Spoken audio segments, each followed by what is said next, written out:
So is it okay now? It's getting the feedback, right? Yeah. Yeah, don't worry. So is it better now? If you are in the room, please don't join it soon. Otherwise, we get some feedback. Okay, so it's surrounded by two big countries, Democratic Republic of Congo, Tanzania, Uganda, and Burundi. So Uganda and Burundi are not showing here because I had to zoom in for you to see Rwanda because it's really small, as we can see. But I believe we can now locate where I come from.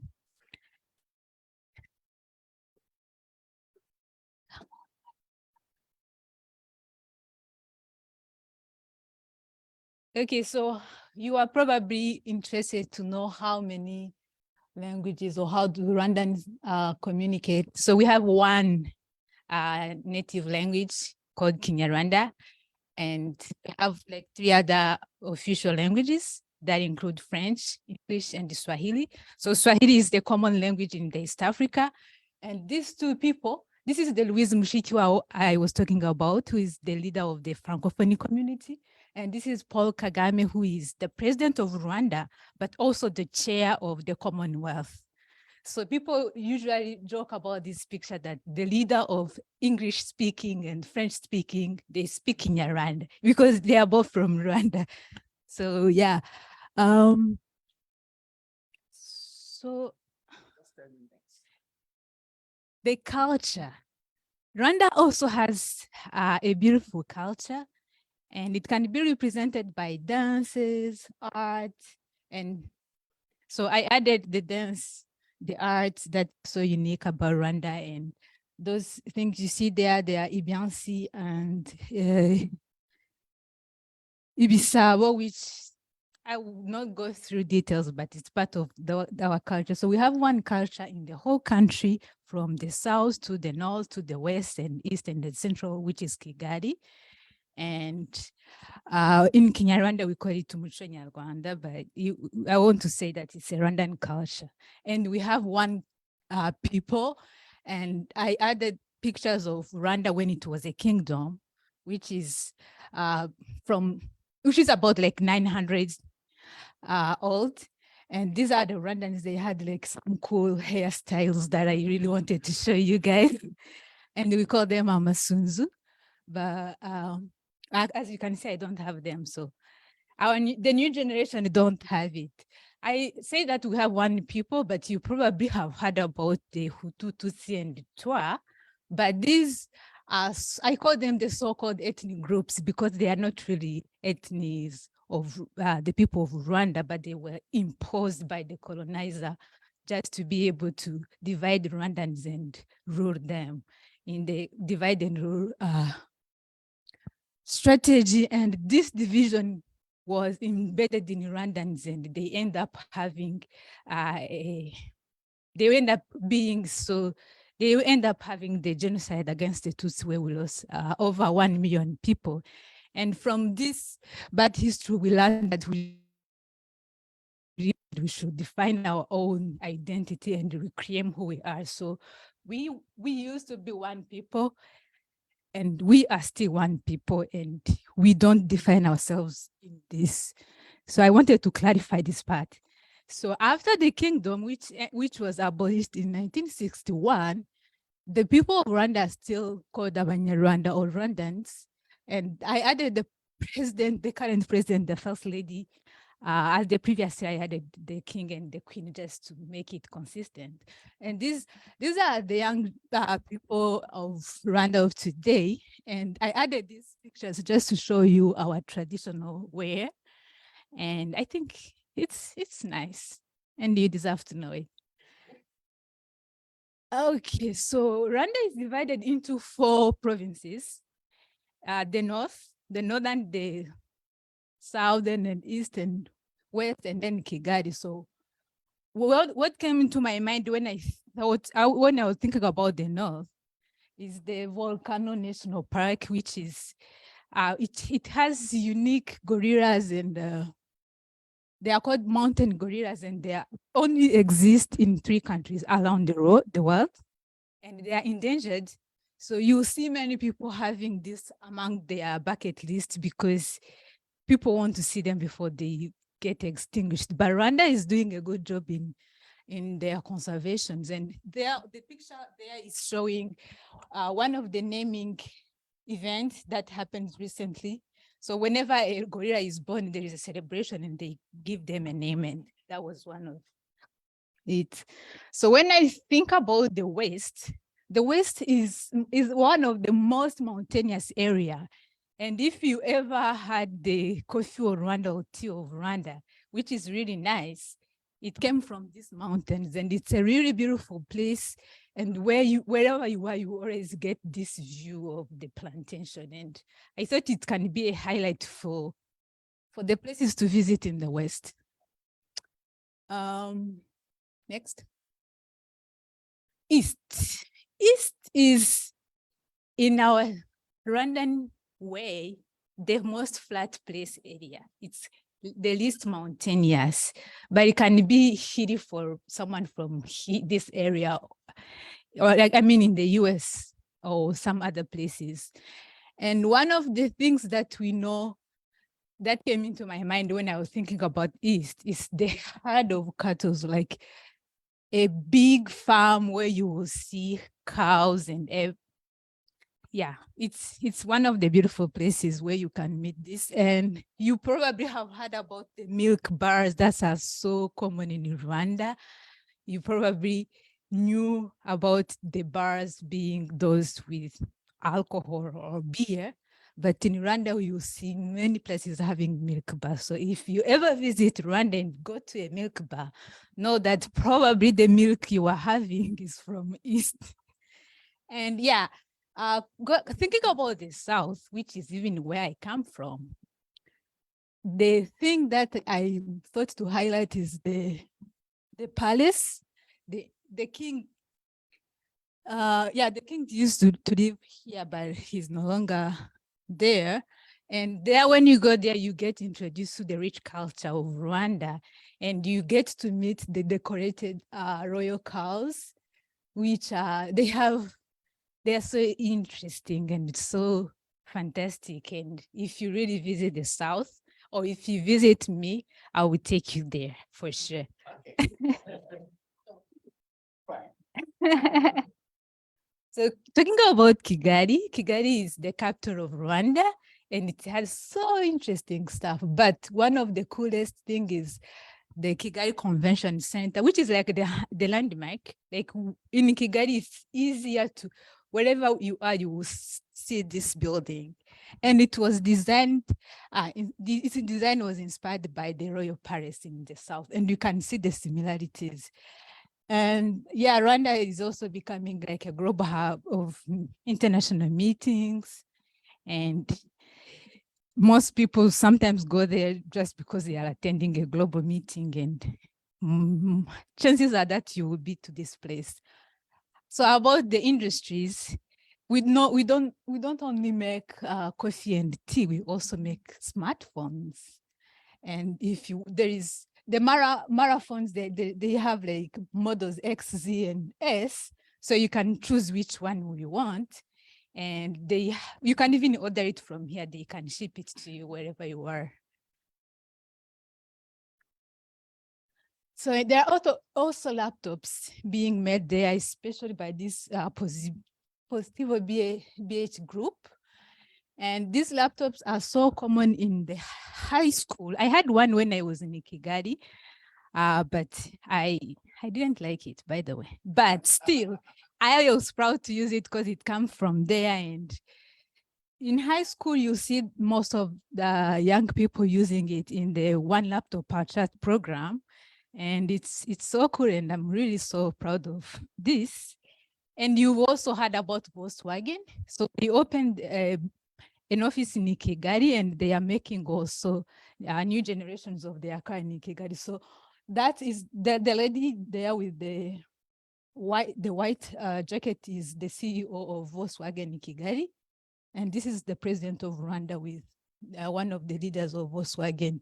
So if you go to Kigali, most likely, as you can order Uber or Lyft here, you may use Move, and the Volkswagen cars will take you wherever you want.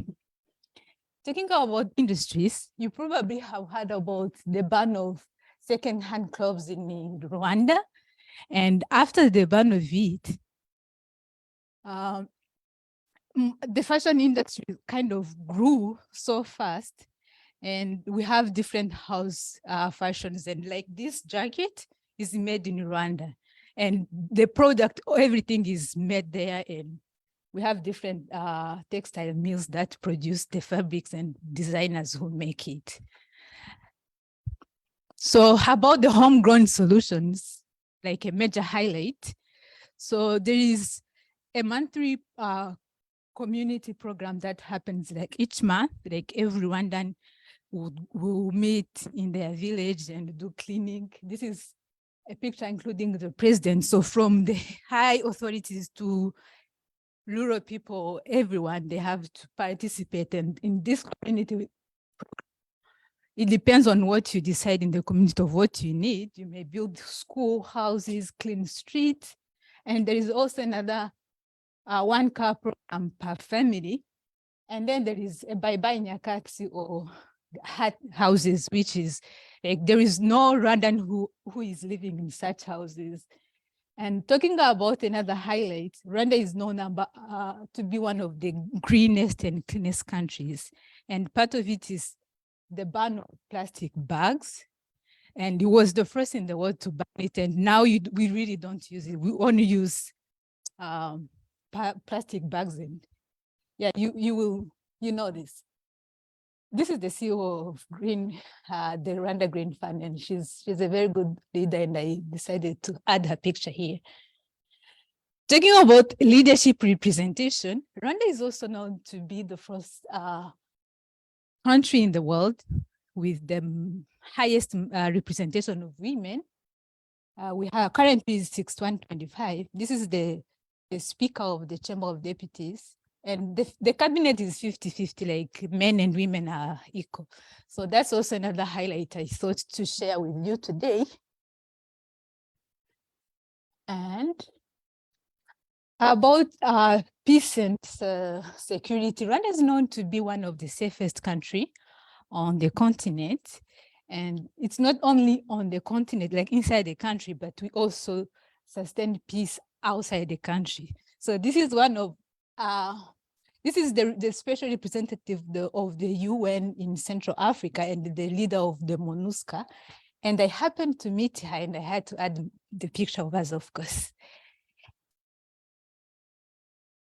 Okay, then this is another very unique program that Rwanda does. So Rwanda sponsors Arsenal and Paris Saint-Germain and the Basketball African League, or BAL, as a way of attracting people to visit Rwanda. So it's my time to also give you the same message: visit Rwanda.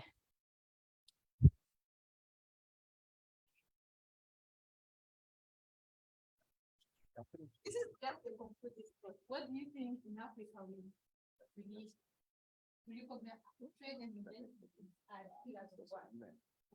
Okay, so how many of us are ready to visit Rwanda now? So she will give us flights, itinerary. Just consider it done. Just meet her. She's gonna get it done. So that's a lovely one. Thank you very much, Josiana. Yeah, for your very great presentation. I think I've learned a lot. So we just quickly give room to 2 questions. So the other questions will come later. So if you have 2 questions, just 2 persons. You know, anybody? Yeah. Telecommunications, I think there might be a center of telecommunications in Rwanda, right? That's what I've been hearing. What do you mean by The telephone, right? Telecom industry. Yes. Telecom isn't. I thought I heard there were some investors who were investing in telecom technologies and wireless and all that. That's what I heard. You probably heard about the 5G. Oh, okay, all right. Yeah. team in the whole country. Yeah. All right. Yeah. So Rwanda is the best team much into IT and Yeah. communication as a way of developing. Okay. They try in the country to be not only agriculture based, but also, Okay. yeah. Okay. Council, who are there to the country. Thank you. In terms of students being able to go to college, can anyone go to college? Is it expensive? So who gets to go to college in Rwanda?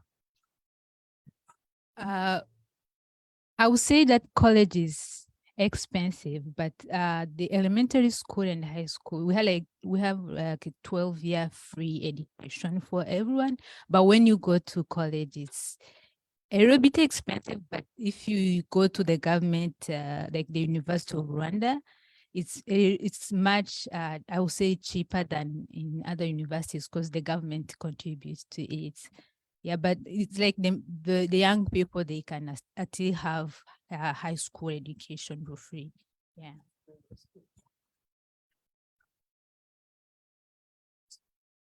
Thank you very much, Josie. Thanks for the wonderful presentation. Africa is a very beautiful place and a lot of interesting things are happening there. And it is quite nice to know that the first person to ban the use of plastic bags is from Rwanda. It's an exciting one. So the next presenter is from Ghana, is Eugene. Welcome with me, second presenter from Ghana.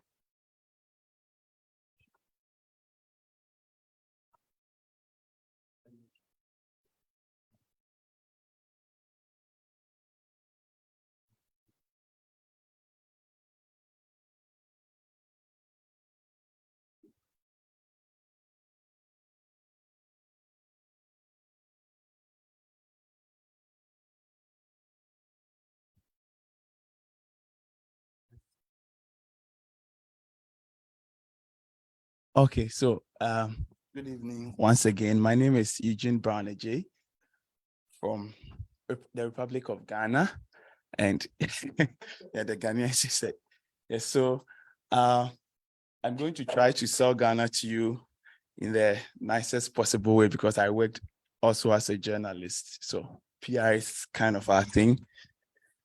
So okay, so here are some basic facts about Ghana.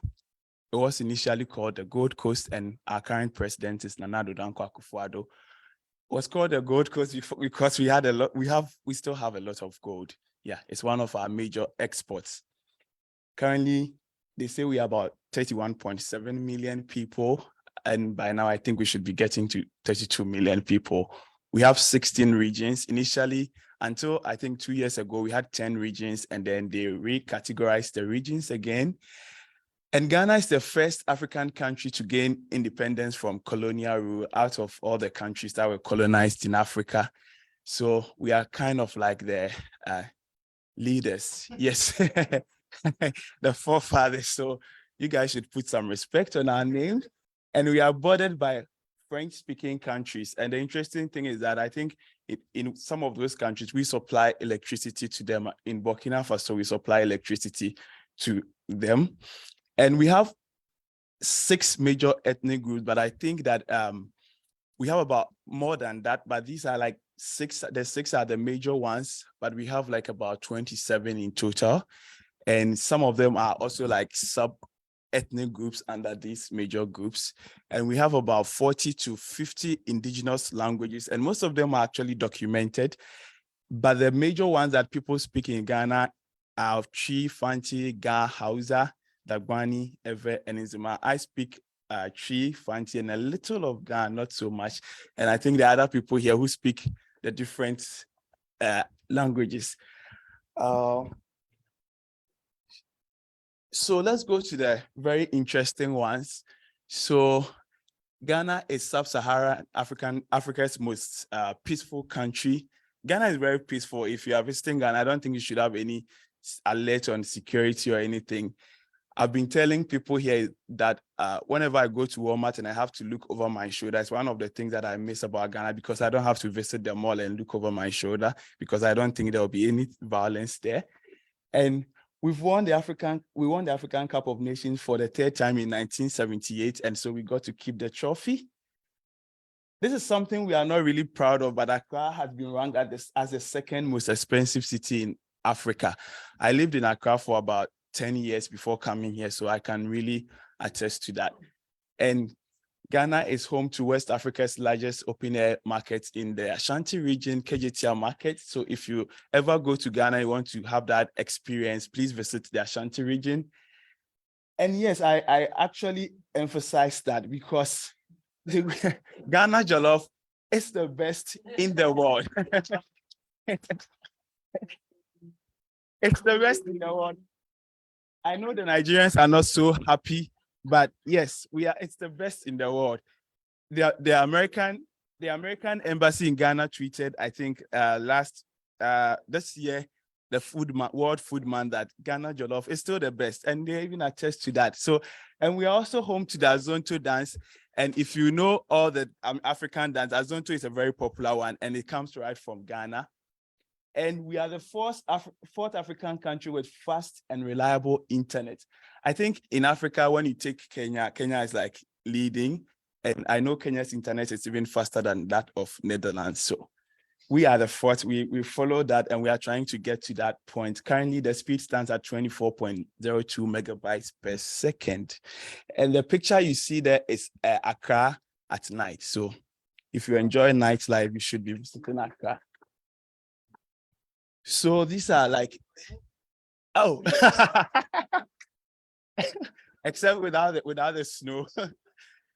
So if you look at the ethnic diversity, this is like every group's share of, the population. Akans are like the dominant group. So if you go to Ghana, most of the languages that you hear people speak, or the language that you hear people speak, it will be probably like from the Akan group. And the Akan languages are also different. You have the Fanti, the Ashanti tree, the Krapim tree, Achim tree, and different kind of other Akan dialects. And you have the Grusi, the Guan people, you have Ga and Nadangwe. And I think the Ga Dangwes they share some kind of connections with the Yoruba people of Nigeria. So they have some kind of similarities. The way that they would talk. So if you meet a Ga, I think that the Yoruba's knee should be your brother. Yes. And you have the Ewe and then the Mole Dagbon group. So the tree is an Akan language. Yeah. Yeah. And the tree has different dialects: Ekrapim, Ashanti, Fanti, Achim.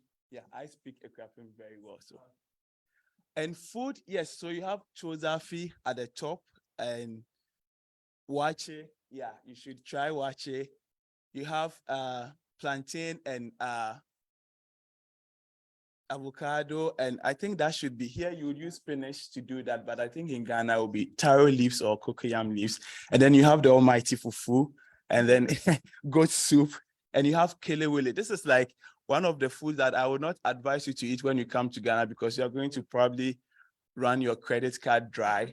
You can, yeah, so addictive. That's made from ripe plantain with a lot of spices and like ginger, pepper, and all that, and it's very tasty. And then we have omucho and peanut butter soup. So that's just rice, but mashed in a different way. And then we have for the boys, food for the boys. I think here you would call it black-eyed cowpea, maybe something like that. But in Ghana, it's just beans and gari with ripe plantain. Gobe, yeah, that's the typical. It's like a street food. And most of our food is likely made from grain and tubers and all that. And fish is like protein of choice, but people eat a lot of chicken in Ghana and also meat. So I also emphasize that because this food has, this is Ghana Jollof. So, you would agree that it's the best, right? It has sustained the longest war in history, the Ghana-Nigeria Jollof war. And I don't think it's coming to an end anytime. So Ghana, these are our major exports. We have gold, cocoa beans, and cocoa paste. And Ghana is the second largest producer of cocoa in the world. It used to be the first, and Ivory Coast overtook it. And we are still trying to get to that first status. And we also export coconut, cashew, and not quite recently, but crude oil. So these are like what's fueling our economy. But I think one of our major exports is tourism, which I'll be talking about. The things that actually fuel our economy, not export, is tourism. So I'll be talking about that shortly.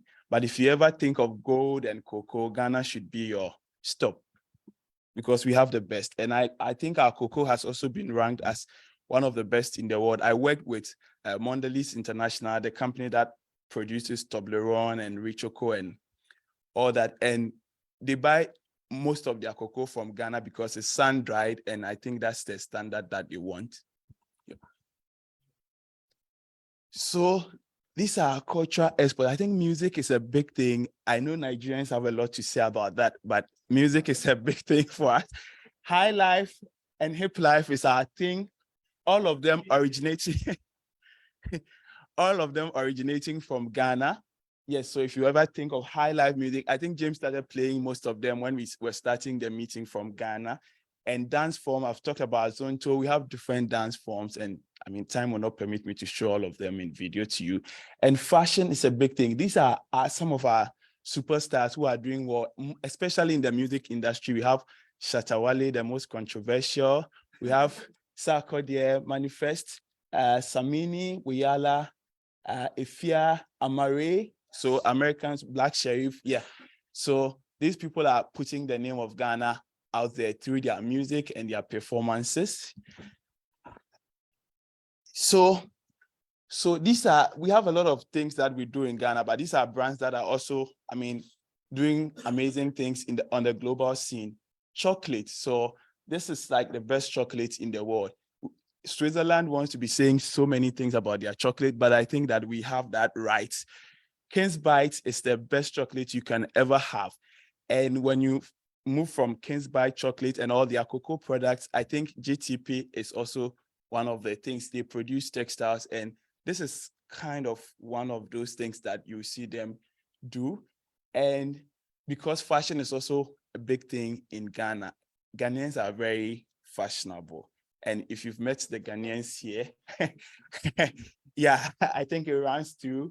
And Casapreco, they produce alcoholic beverages, and these ones are on the international scene. They sell this outside of the continent and other places. And also there's a fashion company that, what Casapreco mean? I think Casapreco mean, I think speak at once, right? Kind of like literally like speak at once. So I'm sure when you take their drinks, you're able to be bold and assertive and able to speak your mind in the most in the most democratic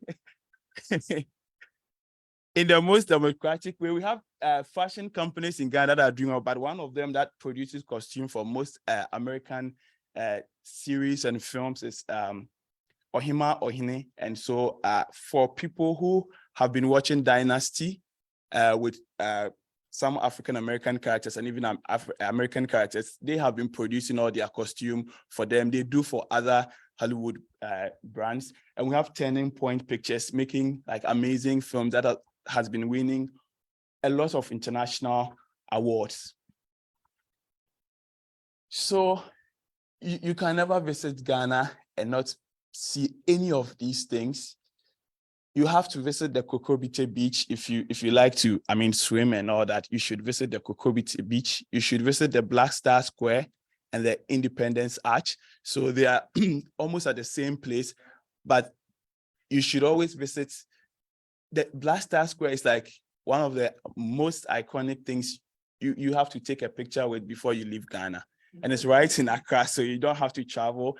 And the Cape Coast Castle, if you want to learn about slave trade, I think Ghana is one of the countries with a lot of forts and castles, because the records indicate that most of the slaves that came here were from Ghana and also part of Nigeria. And so we have a lot of, I mean, slave castles and forts in Ghana. And most of them are some of the UNESCO recognized heritage sites that you should visit. you should also visit the Mole National Park, where you see these animals live and you can actually interact with them. And you can visit Kwame Nkrumah's place, which is there. And then the Kakum, the canopy walkway, it doesn't look scary here because it's just a photo, but it's the scariest tourist attraction you can actually visit in Ghana, because you'll be hanging so many feet in the sky. And that's like a very long walk. And once you get on that thing, there's no turning back. You can't go back, you have to finish. So if you can't, you just stay. And you should also go to Bonre, Kumasi, where you see how the kente cloth is made. For those of you who are not familiar with the kente cloth, I didn't put a picture here, but last year, I think the Democrats, also Nancy Pelosi and her friends actually put a sash around their neck. Yeah. So, and you should go to the Ebri Botanical Gardens if you like to see nature. You see so many things there, species of plants and other things there. And also, just because I'm talking about Ghana, if you want to sound very Ghanaian, you should be able to use these slangs. You should be able to say chale. Yes. And chale is just referred to, I mean, like what you say buddy in America. Yeah, just like friend or something. You should be able to say Jack, and also call your colleagues boss, because when we meet people that we don't know for the first time, or people, our colleagues at work, we call them boss. Like that's a typical Ghanaian thing, that everybody will know you are coming from Ghana.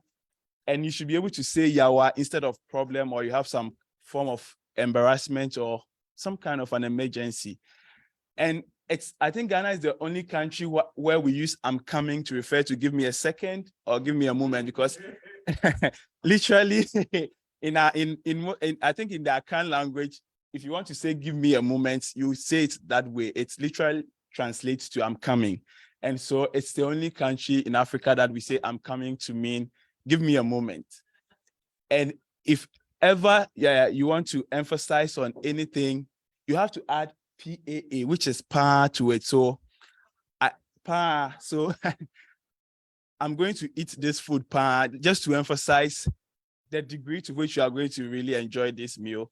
And also to usually maybe want people to stress their point again, you have to say sir, like just, and usually if you are giving someone the gist, this is how they respond, sir, to me, like give me more and tell me more. And we use hot to refer to us being under pressure. So, but the most important thing that I think most African countries troll us with is that we eat every meal with eggs. So if you want to be very Ghanaian, because we even have a national policy, 1 egg per child a day. So yeah, we like we like eggs with almost all the dishes I put out there. You can actually add eggs to them. And Nigerians don't understand why we eat swallow with egg, but yeah, and soup with egg.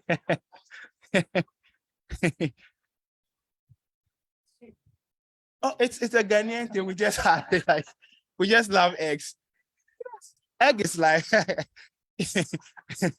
Yes, egg is life. And so beyond all of these things, I think Ghana is growing until about the pandemic. Ghana's economy was actually estimated to be one of the fastest growing in Africa. And like we are doing well in terms of tech innovations and fintech. It's one of the countries, if you take Kenya out, that is doing so well with mobile money. It's easier to send money to Ghana, to someone in Ghana, than to send money to someone in America.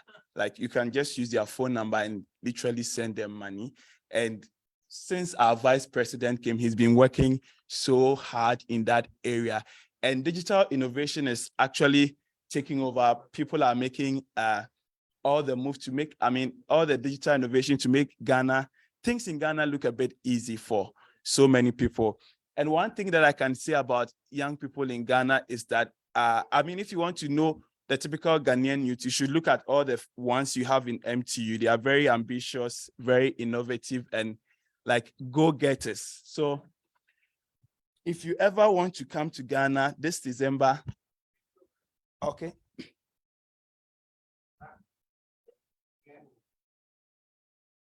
Okay, yeah. in 2019, we started the year of return. And since that year, Ghana has been like a destination for most people every December. And last year I made a presentation in the humanities department on the year of return and how it's making Ghana tell its own story. And someone actually came to me after the presentation, why are people going to Ghana so much? Because her friends in other states are buying tickets to go to Ghana, they are booking hotels. And it's just because it's fun in Ghana in December. From, I think, just ending of November to like maybe middle of January, you have events like almost every day, and not just one event, different events. You have the Afro Nation, you have the Rapaholic, you have the Afrochella.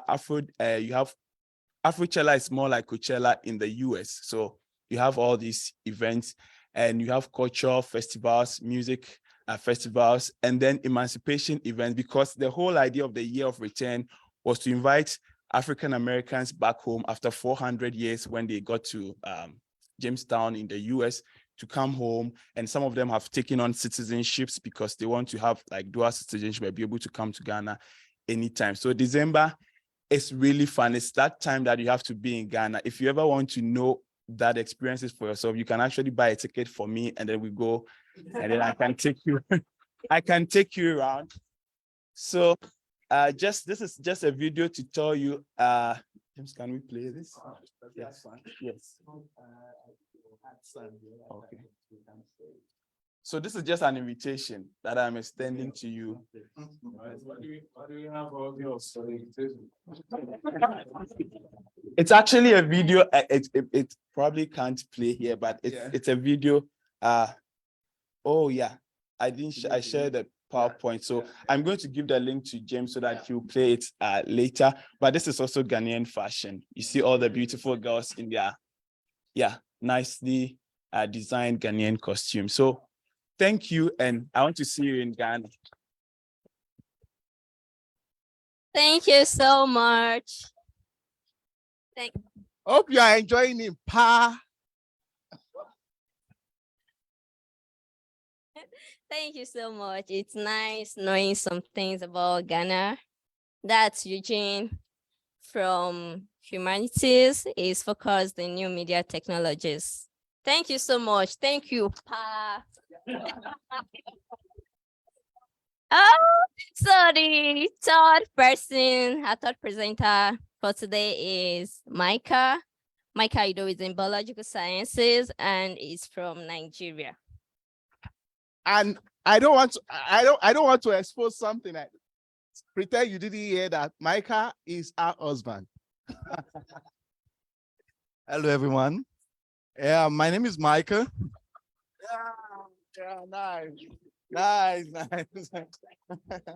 My name is Micah, and I'm from Nigeria. And as you can see, my attire, this is a Nigerian print, and this is a Nigerian attire. I just wore this just to represent. Nigeria.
Yeah.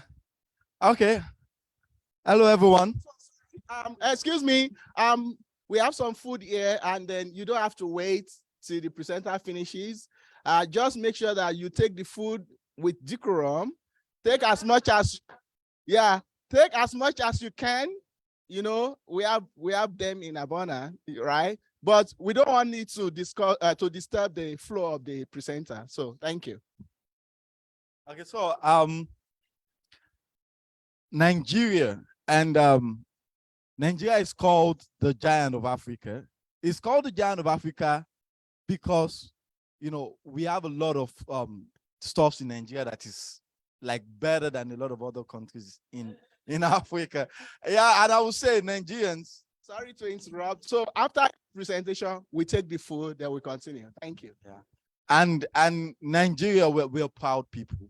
We're proud people, and the Giant of Africa actually came from the fact that Nigeria is the most populous country in Africa. It's also the most populous Black country in the world. It has, can you move to the next slide? Yeah, you can see this is Africa and then this is Nigeria. And it has about 225 million people, making it about the 6th most populated country in the world. It has a huge population. And not only that it has a huge population, it is also very, very, very diverse in the sense that Nigeria has over 525 different indigenous languages, making it, you know, the diversity is huge.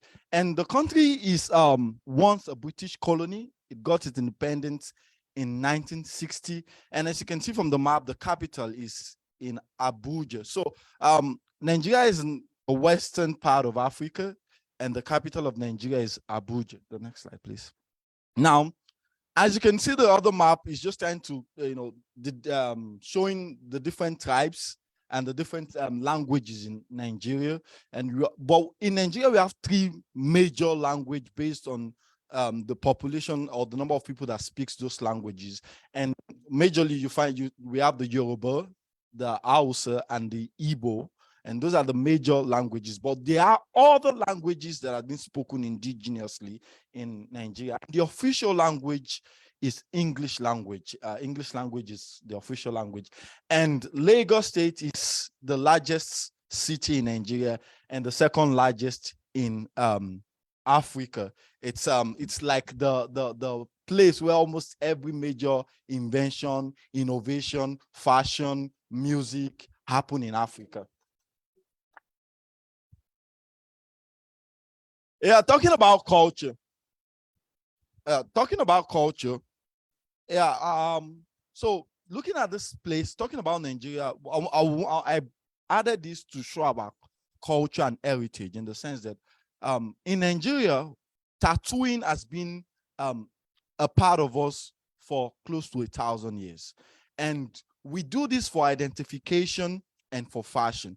And then during the advent of slave trade, it became a thing of identity in the sense that each region has its own tattoo and its facial mark, so that when people come to steal someone from that region, or that, oh, this person belongs to this place, so that you don't get misplaced. So it became easy during the advent of slave trade for people to know their way back home just by the way you look, or the tattoos or the markings on your body. And they'll be like, oh, you're from this place because of this tattoo or this marking in the body. And it became fashion, but now it's going into extinction. Most people don't do that anymore. Talking about fashion, Nigerians love fashion. As you can see me, I'm wearing a Nigerian print, and you can hardly see any Nigerian that does not love fashion. And it's not a modern thing, it's a thing that has been in time past. Fashion is a big deal in Nigeria, and it's a big industry. Nigerian fashion industry is one of the largest in Africa, and Nigerians love homemade dresses. Look and see what I'm wearing. I'm wearing African print, and it's designed by an African designer. Like I would say for myself, I have a personal fashion designer who makes my clothes. You understand? And every Nigerian, you will see that it's common with every Nigerian. If you ask any Nigerian, do you have a guy that makes your clothes? They'll say yes. You understand? Because we take fashion serious, and we have different dresses for different occasions, from parties to official dresses to weddings to ceremonies. And we like our dressing to make a statement. We like it being flashy and colorful. And as you can see from this place, this kind of dressing are the guys they call the Yoruba demon. They are young Nigerian guys that dress in a very flashy way, wearing colorful attires. And the other place, the next slide. The next one is food. I know the Ghanaians has come here to talk about food and how Ghana jollof is better than Nigerian jollof. And it has been a debate for a very long time. But for me and for a lot of other people, I would say for majority, Nigerian jollof is the best. And you can see, yeah. Now this is Nigerian jollof. No, no, no, no, that is Nigerian jollof. Hey, don't, that is Nigerian jollof. That's Nigerian. Now, every region, because Nigeria is so diverse, every region and tribe has their own kind of food, but the national food is jollof rice, fried rice, and other types. And as you can see, jollof rice is not only Nigerian food, it's a West African food. And that's why there's a debate between Nigerian jollof and Ghana jollof, which one is better. And then we have other indigenous food, and these food are very, very nice. And I don't know how many of you attended Rhythm Africana. Some of this food were served during Rhythm Africana, and you'll be getting some of this food during the African night, and I'm sure you're going to enjoy it. The next slide. Now for the jollof, the Nigerian jollof is here today. So make sure you try it. Yeah, make sure you try it out. Now, talking about literature, education is a major thing in Nigeria. It is believed, in fact, it is believed that one of the best legacy a parent can give a child is education. And that is why Nigeria holds education very, very much. And when you talk about education, I brought about literature in the sense that literature and the skill of writing, documenting things has been in Nigeria long way before colonialism. And Nigerians are very good storytellers. It started from when we tell story verbally to documenting our stories and, you know, putting it down. And over the years, we've had great storytellers and great writers. We have Professor Wole Soyinka, who is a Nobel Prize winner. We have Ben Okiri and the likes. And we have our own president too. He's also a great storyteller.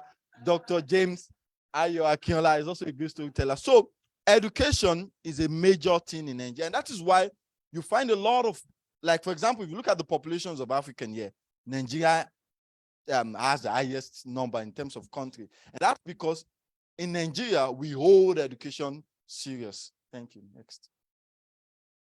Yeah, cinema. Now, as I said, Nigerians are great storytellers, and that's why, you know, we invest heavily in our movie industry. Nigerian movie industry is the largest in Africa, and it has influenced the whole continent, I would say. And it for decades now, it has been like the #1 movie industry in the whole of Africa. And in fact, there was while I was doing this, I saw a lot of countries trying to ban Nigerian movie, African countries trying to ban Nigerian movie because of how much influence it has had on their country. And so our movie industry is huge, and it is putting Africa and Nigeria in the international community out there. I don't know, I just want to make a guess. For the non-Nigerian, how many of you can guess this guy and this lady? You can see non-Nigerian even there. Yeah, that's how popular they are. Yeah, thank you very much. He's not a Nigerian and he knows them. So next slide. Now our music. No, you will know now. No. Now,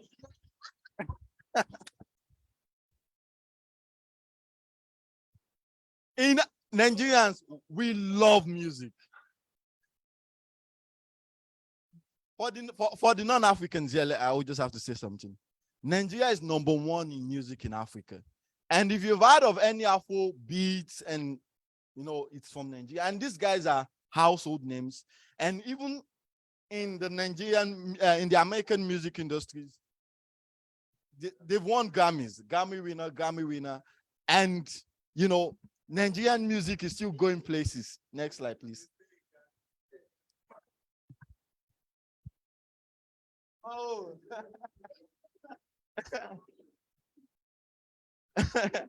social media. Why did I put this social media?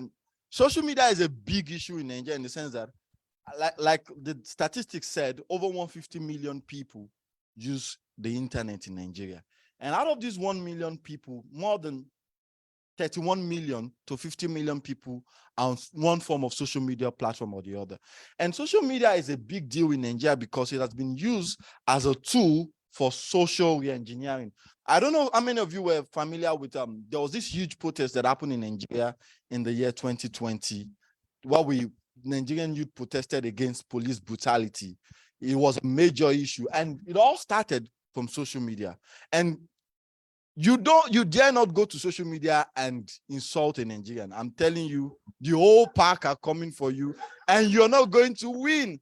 I'm telling you, it's like Nigerians sleep on social media. And statistics shows that 3 hours, 42 minutes is being spent every day averagely on social media. So you see that social media is a huge part of our lifestyle in Nigeria. And one of the reasons why we love social media is because Nigerians have been able to use social media not only as a tool for social engineering, but also as a tool for wealth empowerment, in the sense that the social media has helped us to improve our creative industry in terms of skit makers, music industry. We've also been able to, it has also stand as a platform for content writers, content creators, and all that.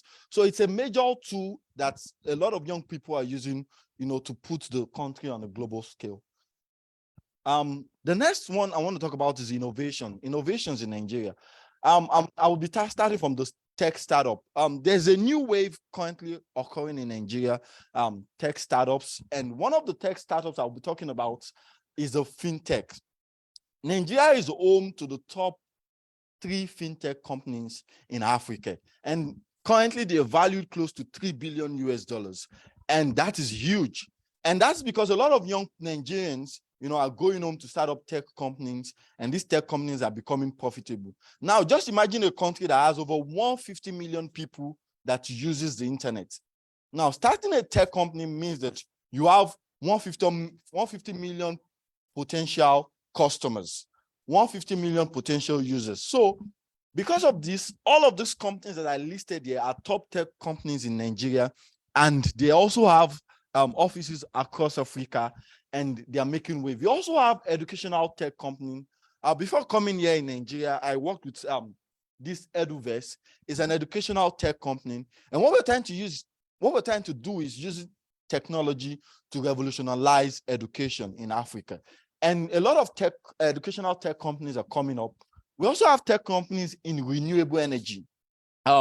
This is a renewable energy company that try to look at other means of generating electricity rather than using fossil fuel and other means.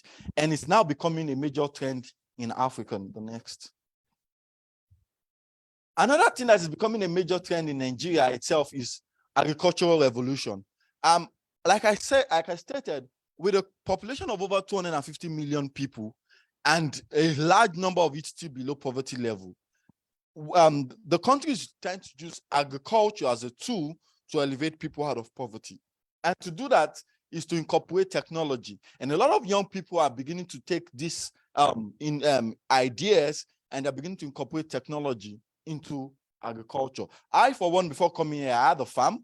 And in my farm too, I tried to use incorporate technology into the farm, trying to make it much like a standard way of a standard farm, and try to produce food and all that because of our large population. And so we have a lot of tech companies that's coming up because of our huge population. Nigeria is trying to be self-sustained in terms of agriculture. Next slide. So tourism, we have a lot of wildlife parks and all of that in Nigeria. I won't want to go into details because Nigeria is so huge and I don't want to take our time. And these are some of the names of the parks that you can go to. We have wild animal, lions, and all of that. And you can see them in the natural habitat. And we also have hills and countrysides that are beautiful. And that's the picture of the cattle ranch.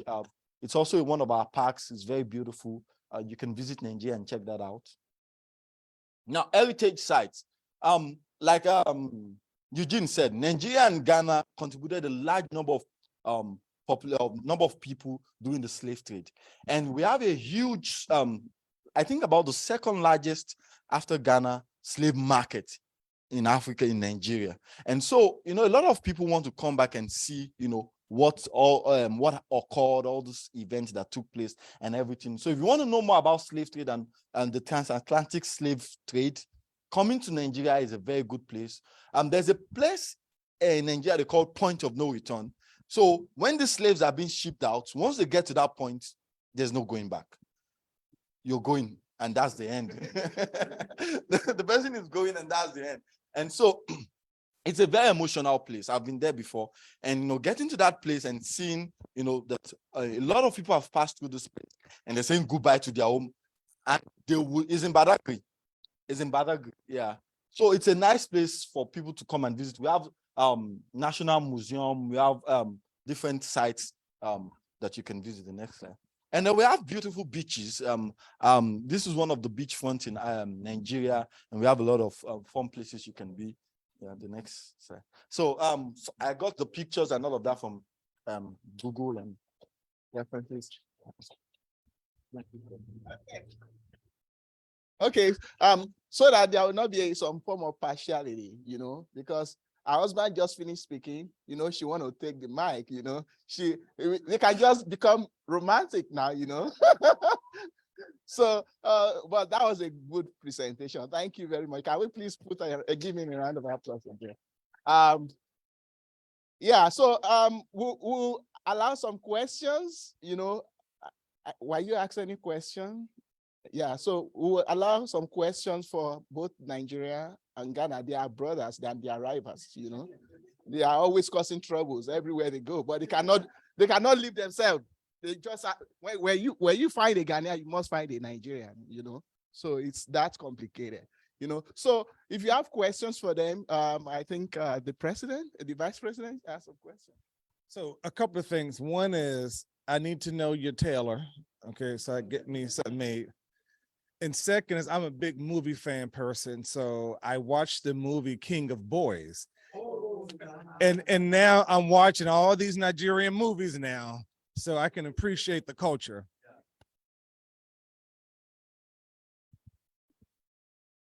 Okay. The one question I have for both of you is, why wasn't there any slide about soccer? One of them is a soccer fan, so he didn't pay attention. Eugene, yeah, but you watch football, so yeah, well, maybe because they didn't qualify, Nigerian guy, they didn't qualify for the World Cup, so he doesn't want to be emotional. Yeah. All right, so let's spend the next 5 minutes to get some food, and we go to the next persons. Yeah. So this is the Dean of Students Affairs and the Vice President.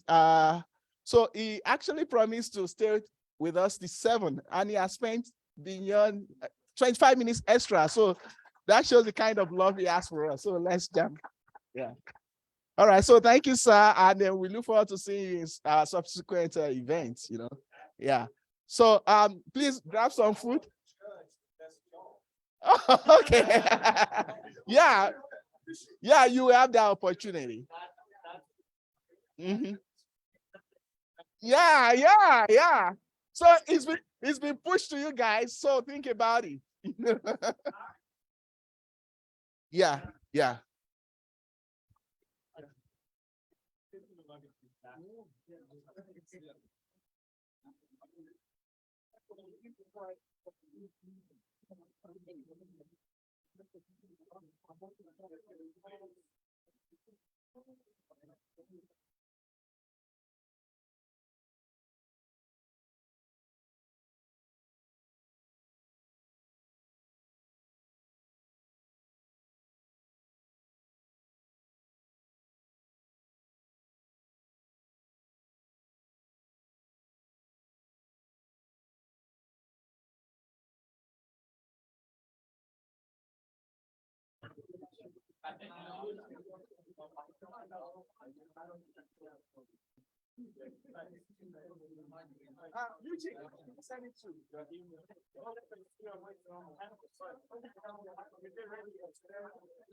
I was hoping them to win.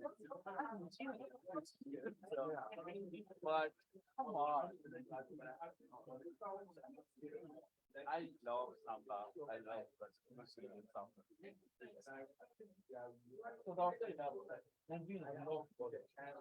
Yeah.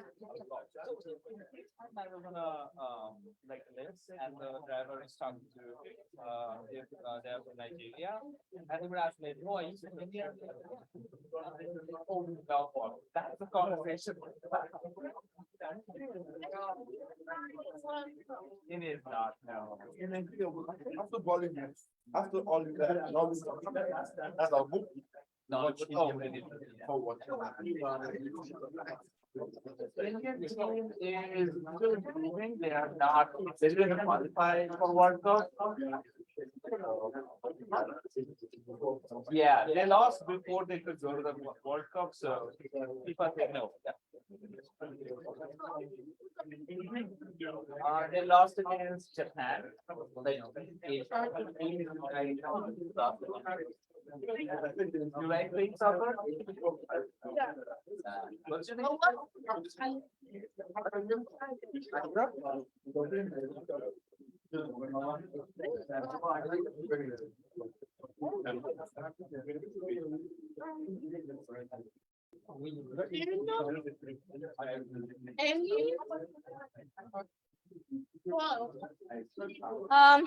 Thank you, everyone.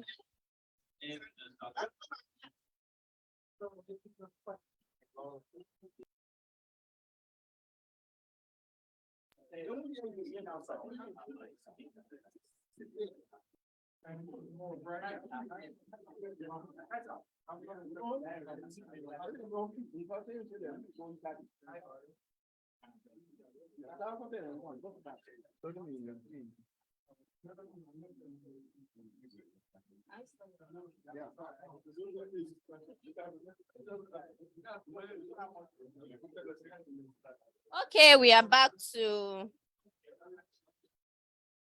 the business of the day.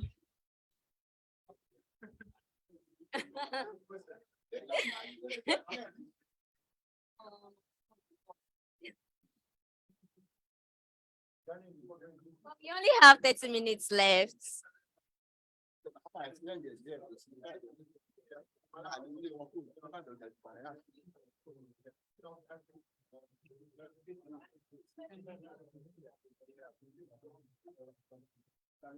Masha Jordan.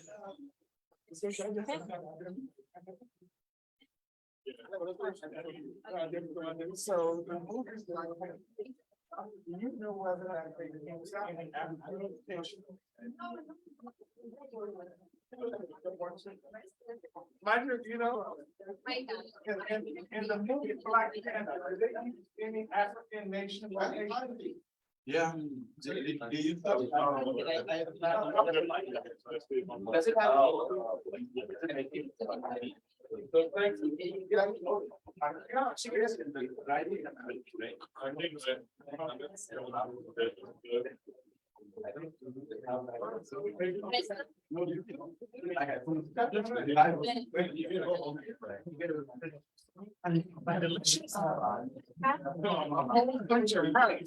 Yeah.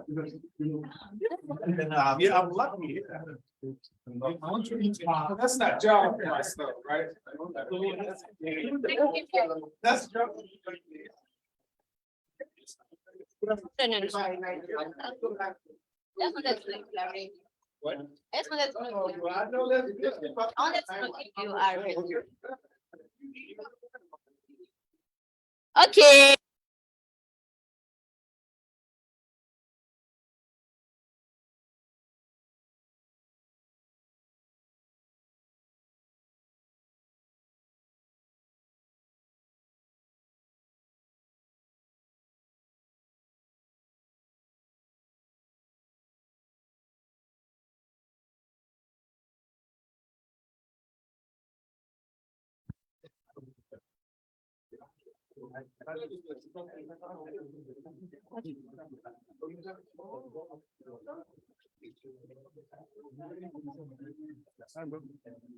Okay.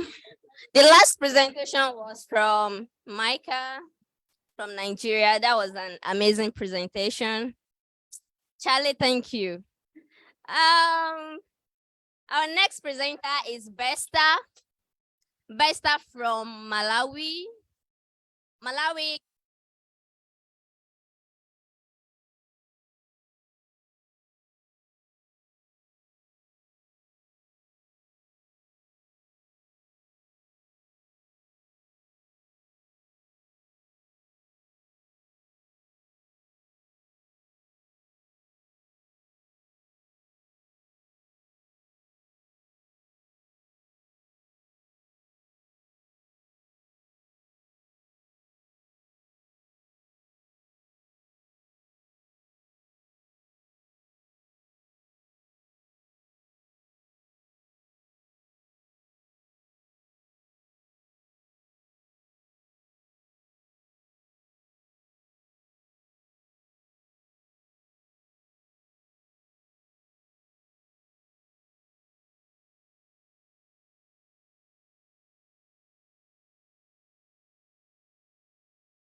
of our culture.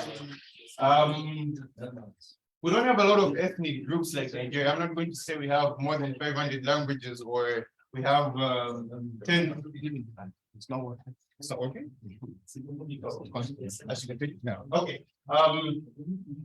We don't have a lot of diversity in my country. We have about, I think, 3 main languages, and I know about 7 ethnic groups. But out of those ethnic groups, the one thing I thought I should pick out and show you was what we call Gulu. So culture traditions in my country. An interesting thing about this is, oh, okay. An interesting thing about this is, if you go on Google and you search for Gulu, they'll tell you that these people were a secret cult. For me, growing up, I didn't know anything about that. I just knew these guys as people. As we grew up, they'll just tell us that, okay, when you see anyone like that, you can't take off their mask, number one. Number two, you never know who they are. So we'd be in a room like this, and then the performance is in 2 hours, and then some of us would just disappear, and then you have people in masks like that. So that's how we grew up knowing it. So I just learned today on the internet that it was a secret cult that is just now getting a little bit more open. But yeah, it's one of those things you'd want to see if you come to Malawi. Like I said, we don't have a lot of languages, but these are some of the few most common languages. Number one is Chewa. We speak that, I think, across the whole country. That's the language that I speak. We have Tumbuka, which is more local to the north of Malawi. And then we have English, being a former British colony.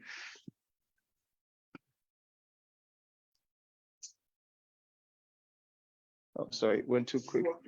Yeah. So tourism. I just wanted to start out with this picture. This is just a picture from one of the islands of the lake I was telling you about. The lake that covers pretty much, it should be 3/4 of our country.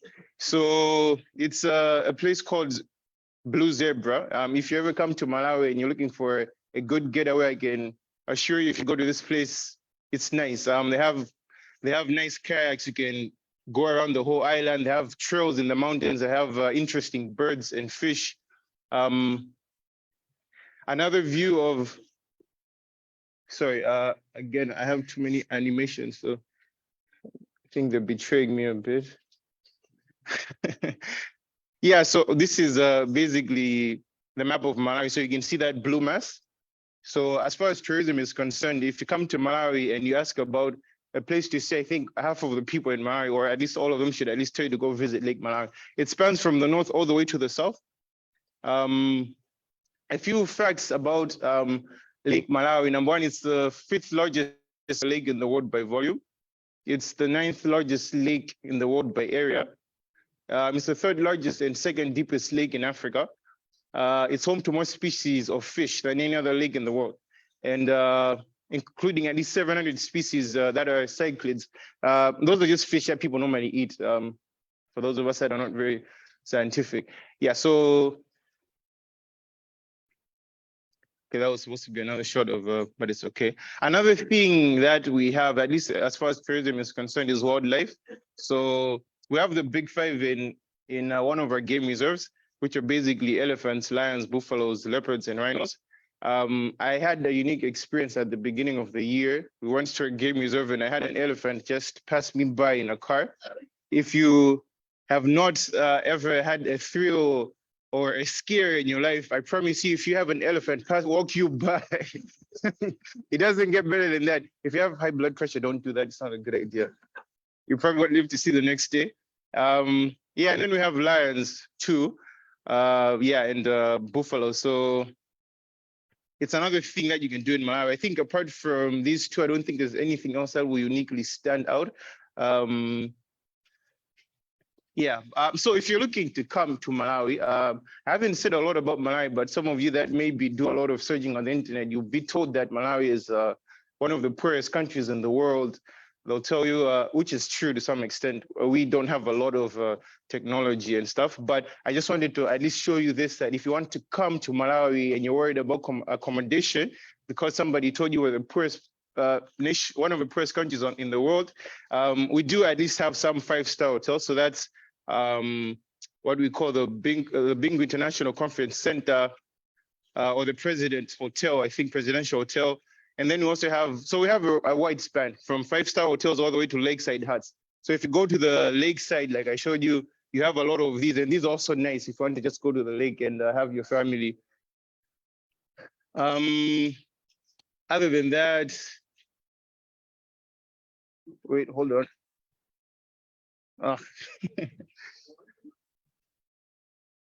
Yeah, other than it changed on this screen. I don't know what's going on over there.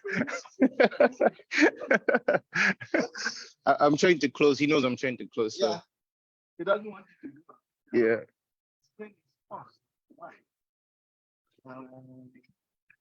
Just finish sharing first. Yeah, so basically that's Malawi. Thank you. Oh yeah. Okay, I'm gonna take this, right? Madam. Yeah, question.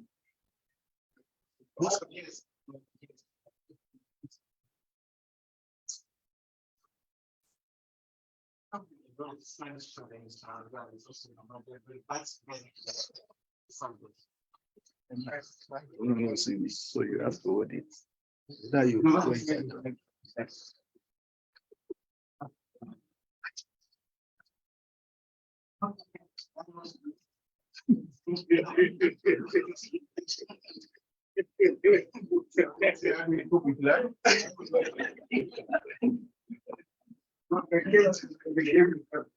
Yeah.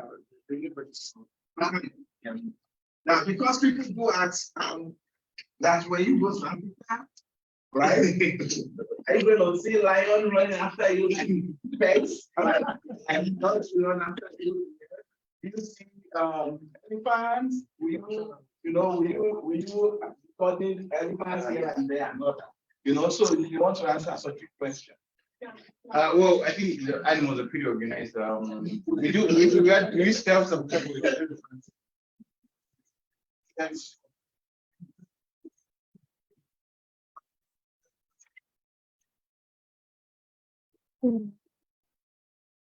Thank you so much, Vesta.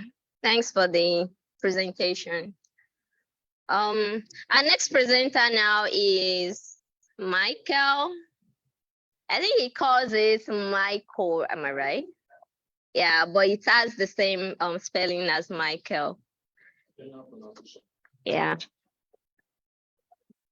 Michael is from Kenya and is doing his master's degree in data sciences. So welcome, Vesta, Michael from Kenya. Thank you.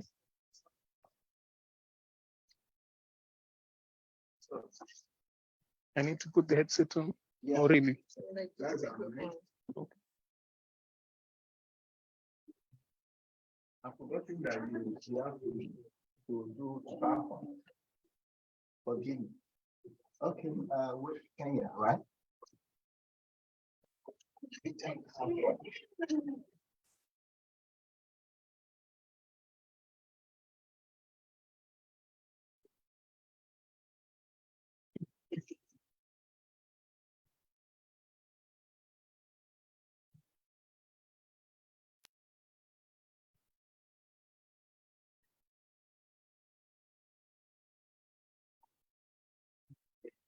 Can you hear? Am I talking loudly? No, it's just normal. Oh. You don't have to put it in your ear. Okay, You can just put it here. in Oh, okay, okay. Okay, go ahead. How do I move it? Okay. Okay. Yeah. Okay, hello, good evening, ladies and gentlemen. Yeah, my name is Michael, I'm from Kenya. So I'm going to be talking a little bit about my country. So this is Kenya. First of all, this is our flag. As you can see, we've got the colors, the black, the red, and the green. The black basically represents us as people. The red is the blood in our veins, and the green is our land. Then the shield and the arrows represent how we defend ourselves as a country. So this is part of the city. This is Nairobi, and then in the background, there's the Nairobi National Park, which is nearby. So Kenya basically gained independence from the British in 1963. And that is our first president, Jomo Kenyatta, when we received our independence on that day. We have 2 national languages. As a result of being a colony of the British, we speak English and Swahili, both as our national languages. Kenya is governed by a president and is made up of 47 counties, as you can see. Those are our counties headed by governors. And this is our president, known as President Ruto. We have elections after every 5 years. So this year we had an election and he is a new president-elect. Kenya is made up of a couple of tribes, about 42 to 43 tribes. These are part of our tribes. On the left side here, we have the Kalenjin tribe. And on the right side, we've got the Maasais, we've got the Luo tribe, and then we've got the MichiganTech tribe, which I'm a part of. Kenya has a population of 42 million people, about 42 to 43 million people. This is our capital city, Nairobi. You can see it's okay. Thank you. Kenya's staple food. So our staple food, I know you guys are from Ghana, Nigeria. Oh. Oh. Yeah. This this is Nairobi city. Yeah. Wow. Kenya's staple food. I know you guys eat fufu. So we have something similar to that, only made of maize. So this is what we call sima or ugali. And we have like chapati, which is also like inherited from the Indians, because Kenya is very diverse. So we've got a lot of like Arabs and Indians. So we've adopted some of the cultural food. So this is chapati. I think you might know it, but it's only made a little bit different. We put oil on it. It's not as dry. Yeah. I'm really interested to see that the name is also same. Yeah, yeah. Yeah.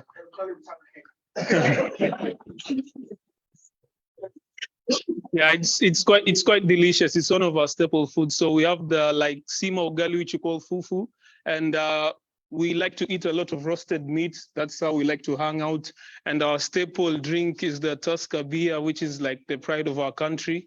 So yeah, and that is our maize flour. Yeah, Kenyans, we like to drink a lot. So yeah, mostly beer though. And you can see like if you are kind of well off and have money, you eat like this, and if you're broke, you eat on the other end like that.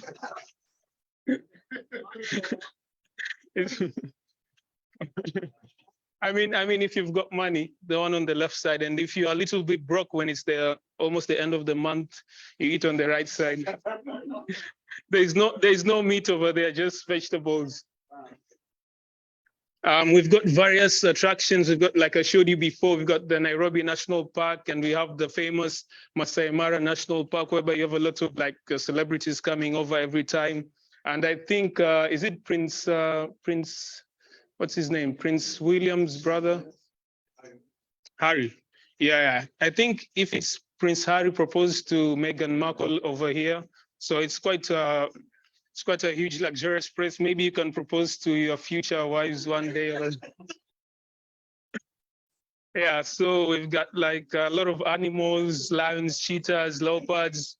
And usually, like if you're a tourist, sometimes you can come and camp in the wild, so you can get to see the animals close up. And also you can take your wife's already existence for an anniversary over there one day. Yeah, and I don't know if you guys know about the Great Migration. So this is the one whereby a lot of tourists come to see during the year, to see the animals cross. So where are we going? Oh, they're changing landscape, because sometimes there's drought and stuff, so they're looking for better pasture. Oh. Yeah.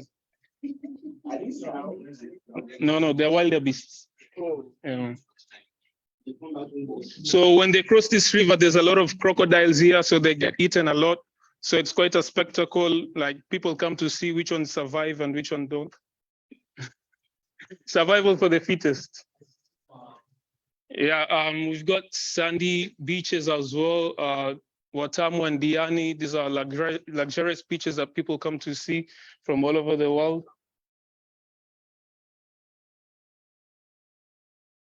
Yeah, and then this is for Jesus, a construction that was built by the Portuguese when they came over in the 1500s. It still stands till today. So it actually shows that a while back, just like the pyramids and people like back in the day, when it comes to civil engineering, I think Francis, you can attest to this. They had a lot of skills when it comes to civil construction. So this all the stuff that they left since back then when the Portuguese came over to the coast, and they were fighting against other foreigners. Sometimes the Arabs or the Chinese used to come over when they defend the coast. So they still left all this stuff behind. So you can just come and see them and see how it was built and stuff. And then this is Mount Kenya, one of our highest peaks in the country. You can go mountain hiking and stuff if you are able to handle the altitude. I think a couple of days, people hike for a couple of days. Yeah. Yeah, it does have snow on it. Yeah. It snows? Like it's got snow on top. Oh. Yeah, it's quite cool.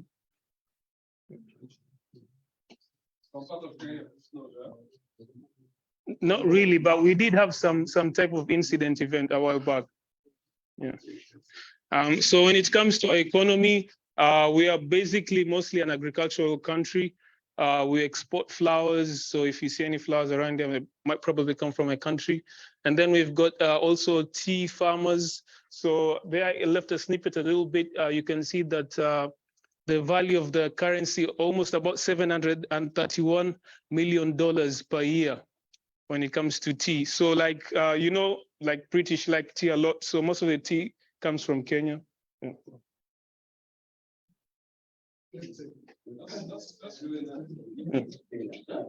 So the flower industry employs about 150,000 people, and it contributes to 1% GDP of our country, and it brings sales revenue about $960 million. Yeah, basically the agricultural sector is the backbone of our country. Like most people are doing farming, whether it's a lot of greenhouse farming is actually happening because, you know, as a result of sometimes there's lack of employment. So people prefer nowadays to do just some small scale farming, like the size of this house, you know, you could do like a greenhouse farming. So that's how people survive nowadays. Yeah, we have cement factories. We've got the port whereby we export and import stuff. I did my internship there a while back. And then when it comes to technology, I'm not sure about this, but we might be the ones that first invented the money transfer thing. You know, it's called M-Pesa. So that's one of the biggest technologies that has come from Kenya. And it generates a revenue of about $423 million. So in Kenya, we do a lot of mobile money transactions. We don't really use cash a lot. So that's how we use our businesses to transfer money. Yeah, and somebody spoke about our internet connection, which is quite high. It's ranked 43rd in the world, like on average mean of internet speed, about 12 MBs per second. You can see this is a rural area where we still have internet connection. Actually, most of the places in my country have internet connection, even deep inside the forest, whereby some people don't have like electricity where they live in huts, but you might see some like transmission poles when it comes to telecommunications. So there's like internet everywhere, and everyone uses M-Pesa to transfer money everywhere. How you get around Kenya, we've got what we call matatus. They're like huge buses that transport people. They're sort of like designed an artistry. Then we've got the train that was built a few years back. We've got the aeroplane, and then we've got the ferry that transports people back and forth through the island. Yeah, so this is part of Nairobi.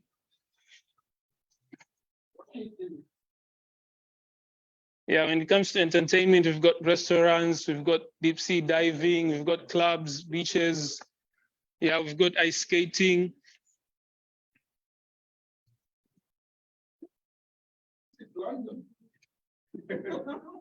Yeah, we don't have many celebrities like Nigeria and Ghana, but you know we've got our very own Lupita, the first woman ever to win an Oscar, the first African woman to win an Oscar.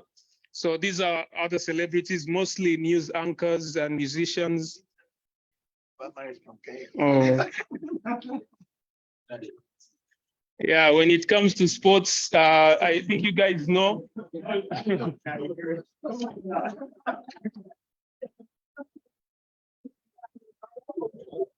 Yeah. Yeah. Actually, Kipchoge Keino became the first man in the world ever to run 26.2 miles in less than 2 hours on foot.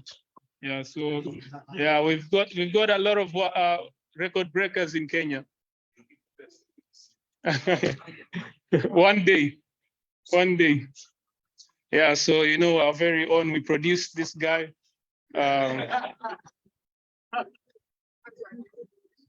Yeah, you know, like in Kenya, we do it big. Yeah, we do big things, you know, like so.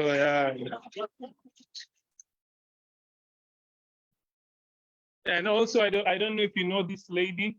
She's the first African woman ever to win a Nobel Prize.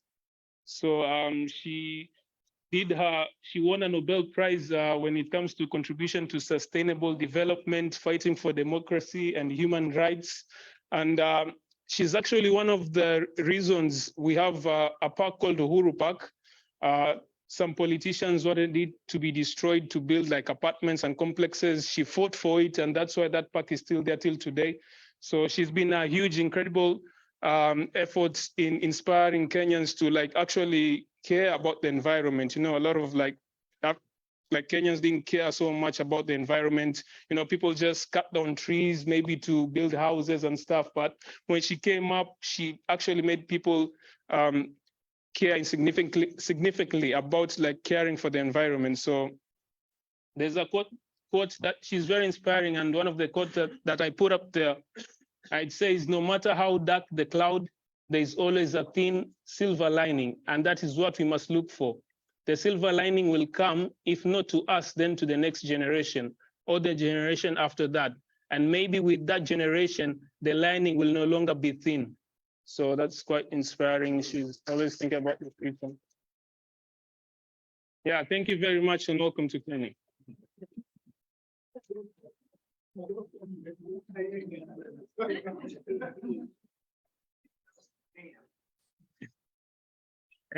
Any questions? Oh. Any questions? You didn't mention cricket there. Oh, cricket. Yeah. We've got a cricket team. We've got a rugby team as well. Yeah. How is the cricket team doing that? So. Yeah.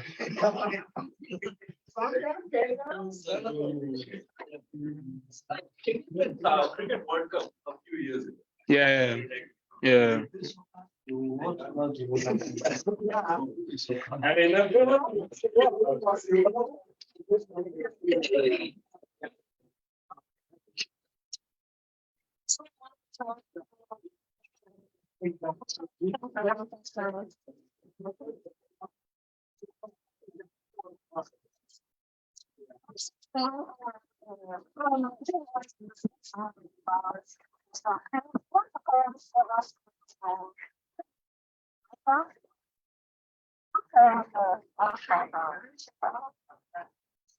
Oh, I'm looking at one that I know.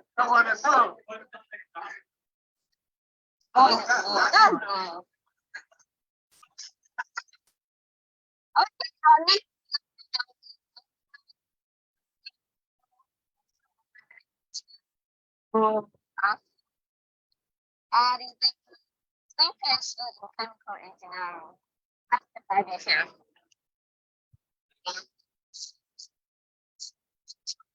Huh? Okay.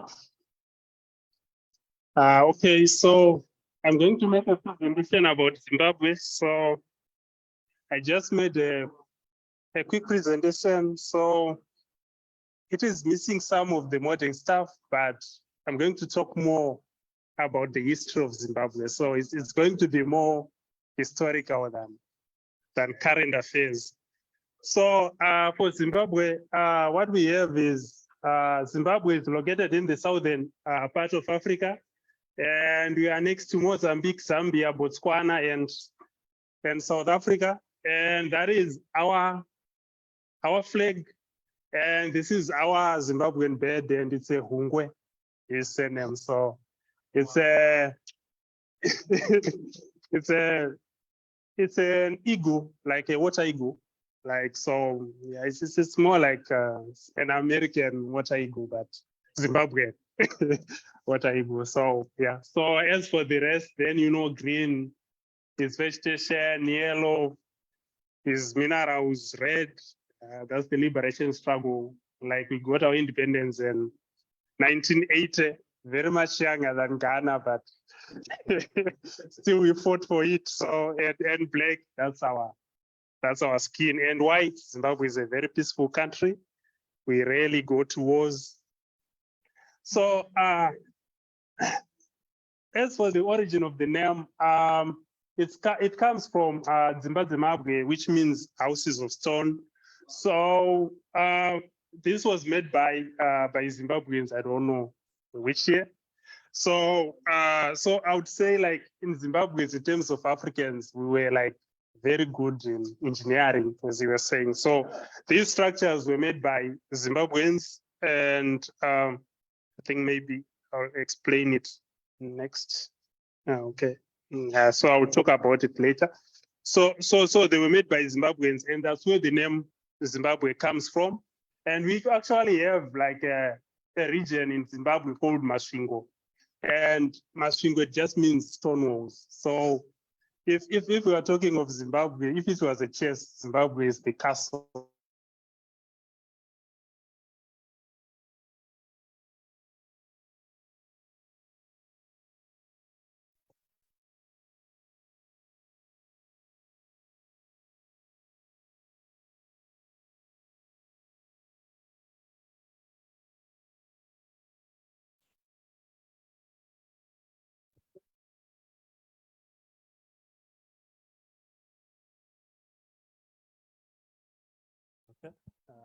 Okay, so we'll be talking of the stone wall. So basically that's what Zimbabwe means. It just means like a house of stones, but we are talking of like a stone wall, like what they have like in the European countries, where they would put like a stone wall around a city, something like that.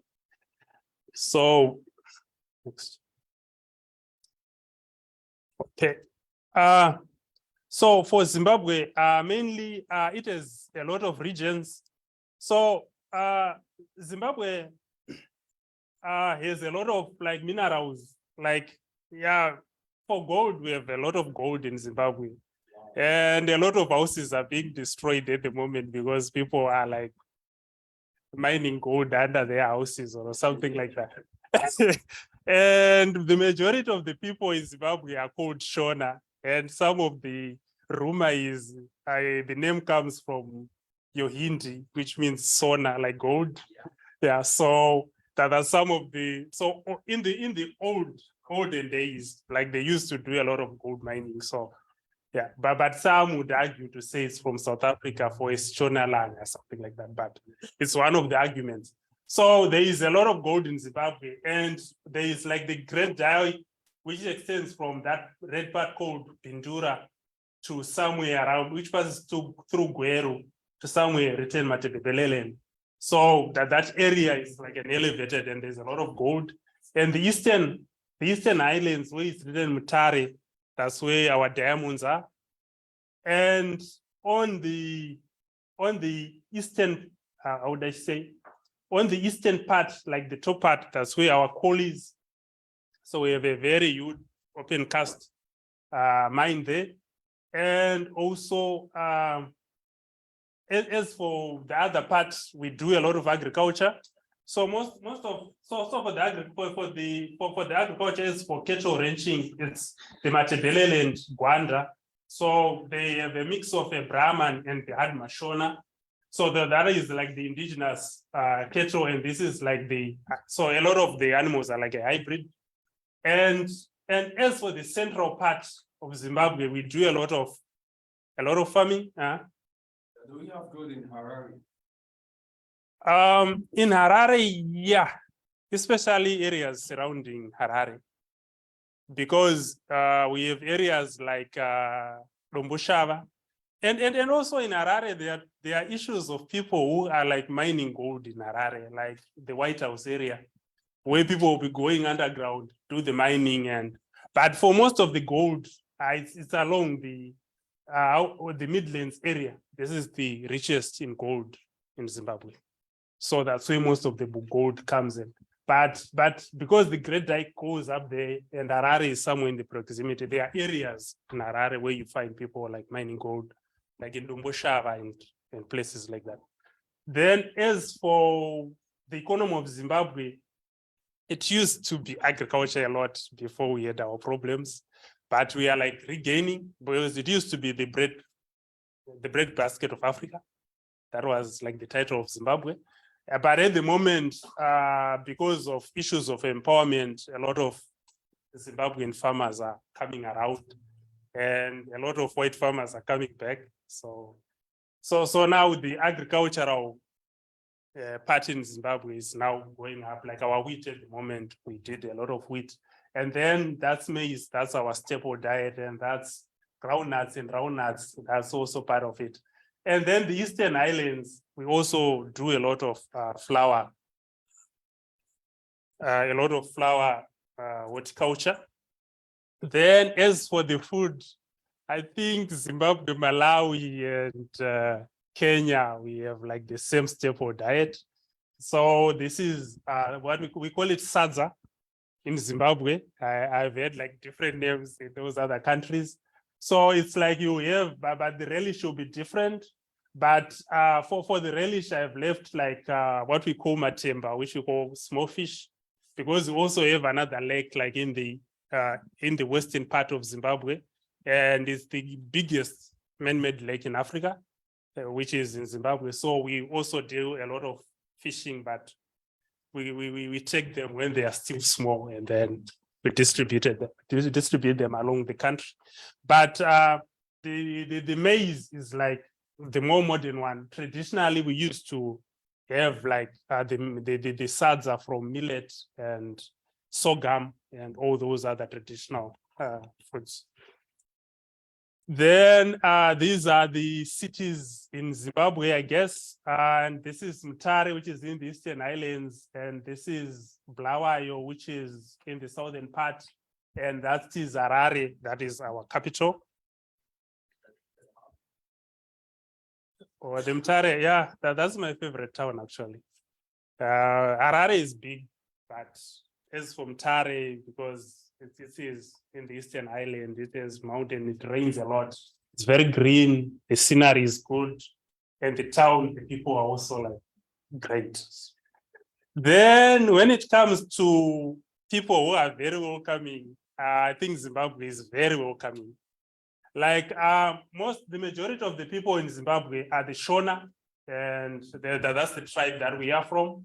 So that constitutes more than 80% of the Zimbabwe. Then we have another tribe also called the Ndebele. That one migrated from South Africa. So that is about let's say 14%. Then the last percentage is made from people from neighboring countries, I would say. Like the top part, we have the Tonga, those are more like from Zambia, and they have their own place there. And the Namibia from Namibia, they also have their place there. And we have a bit of the Khoisan, the Kalanga, yeah, they are more like the Ndebele, but they are like the Shona assimilated into another tribe. And then we have the Ndau. So the Ndau are also like from South Africa. So as you can see, the bottom part is more like the South African migration into Zimbabwe. Then the top part, that's Malawian. Yeah. And also, I would say I'm also half Malawian because my mother's family was from Malawi. And also we have a place for Malawians in Zimbabwe, like on the other top part. As you can see, we have the Gule Wamkulu, is it? In that part. So Zimbabwe is a very welcoming. We take all. We're very accommodating. And yeah, but Zimbabwe, I think we're about 16 million at the moment. So yeah. 16, yeah, 1.6, yeah. Then maybe another 4 million is in the diaspora. Yeah. So yeah. Natural resources. We have uranium. We have what do you call it? Yeah. We have platinum, and we have lithium. It's also there. In terms of minerals, I think we have almost all the minerals in Zimbabwe, maybe except maybe the muriate of potash. That one we don't have. As for the rest of the minerals that are required in Zimbabwe, we can mine them in Zimbabwe and have them. You have oil? Yeah? Oil? Yeah, we are mining oil at the moment. Like we are drilling oil at the moment. So I don't know whether they will get it or, but I think for the past 6 months, they've been like the drilling of oil in Zimbabwe. Hello? I heard that there was like a huge deposit of diamond that was found. Yeah. Yeah, they are still like mining, but most of the diamonds they like sipped away because there is like a scandal in Zimbabwe of 15 billion US dollars from the diamonds, which just vanished. Wow. And people don't know where it went. Yeah, 15 billion.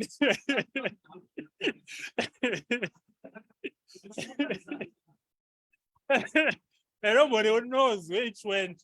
But they are still like, the diamonds are still there. They are still like mining, and most of the mining is being done by a Chinese company. And most of the people that were there are like being moved and something like that. But yeah, we have diamonds in Zimbabwe. Oh yeah, no, I'm still okay. No, I still have more. So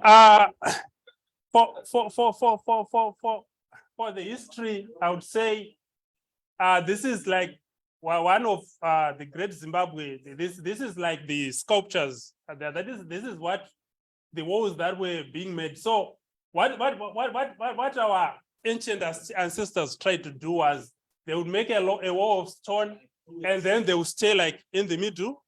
And our ancestors were mainly sculptures. So this is where the Zimbabwe bed like comes from. But that one was stolen. I think it's in England at the moment. We don't have it. I don't know. Maybe they will start bringing it back. I don't know. So it means in Zimbabwe, those stone structures, they are like scattered all over. They are scattered all over. So you will see a lot of like stone structures where people will be like staying in the middle, but they will be like a wall around. And as for religion, I would say Zimbabwe is predominantly Christian. And I would say like maybe 7.3, those are Muslims. But then most of them, they are like Protestants. And according to 2015, I think it was a 2015 study, what they found was about 37.5% of people in Zimbabwe, they were like from the apostolic sect.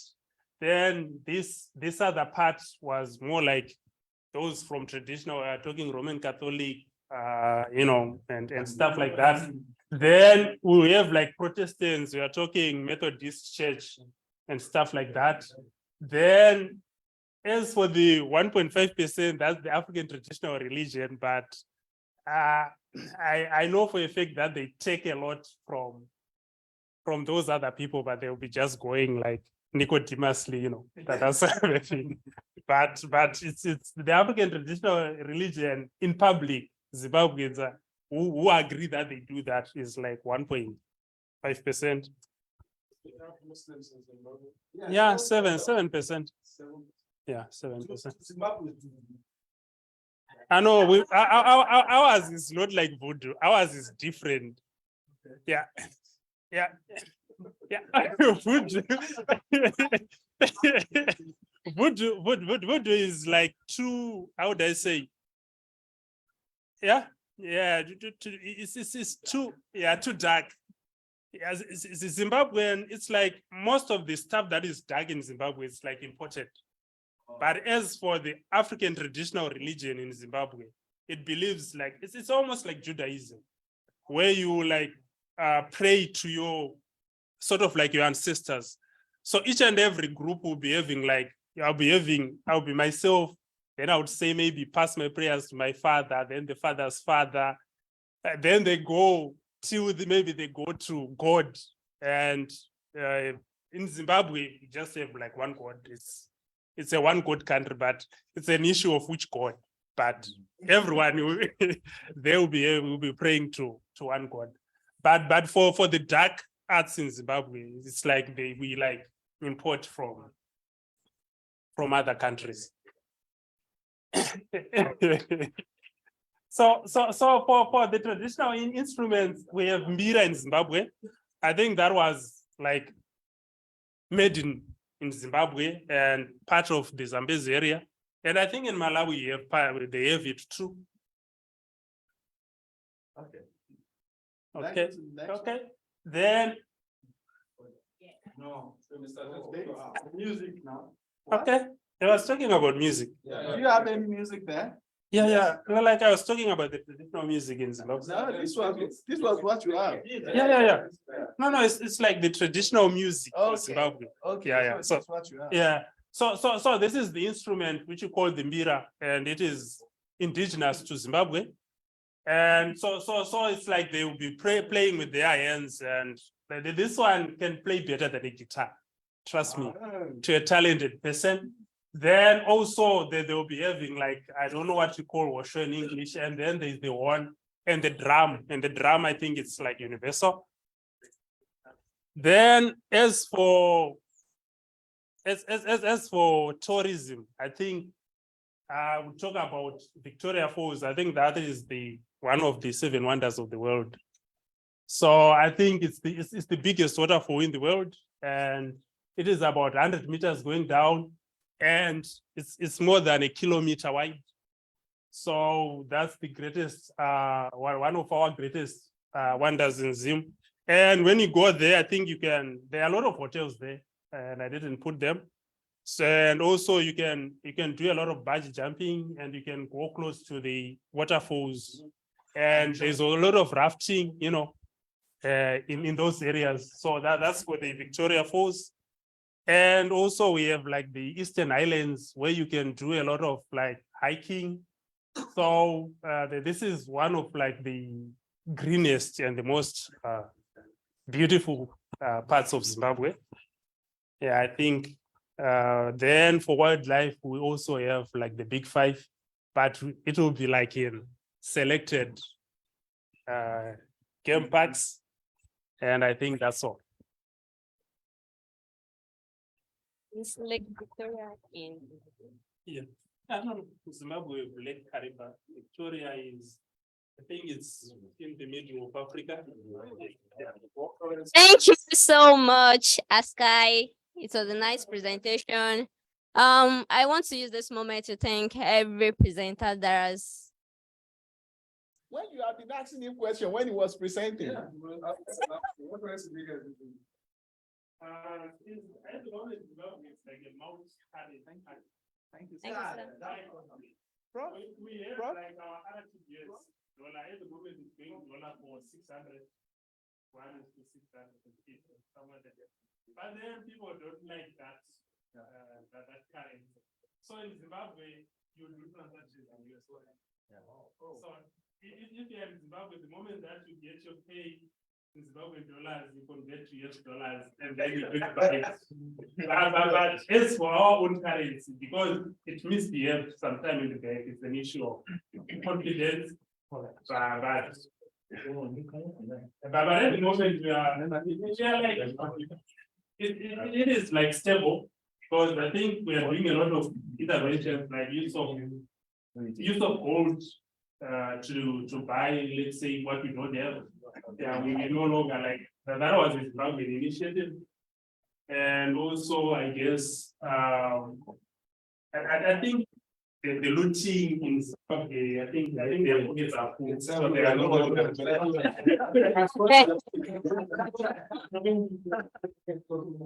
Question, please. Any other question?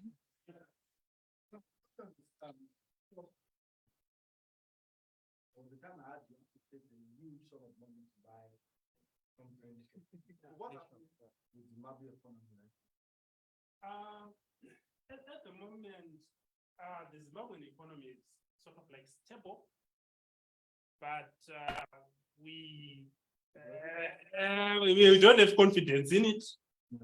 I would say, but You don't have confidence in the government? no, they are no. As for our economy, the issue with our economy is because we have a lot of minerals, so a lot of people are like going into the black market, selling and selling a lot of stuff. So in terms of development, there is a lot of development in Zimbabwe because people are no longer like relying on the government. They are like doing their own. Yeah, they are taking it. That's not speaking of. Yeah, talking of people like mining wood that they are. Even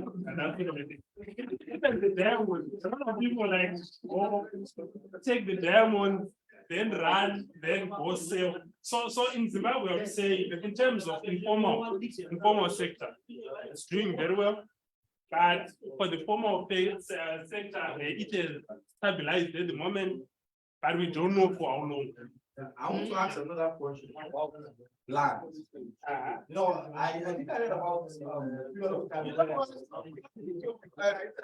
there are some questions you ask me one-on-one. I can answer in you 1 minute. Okay, Okay, because I about land issue, land issue.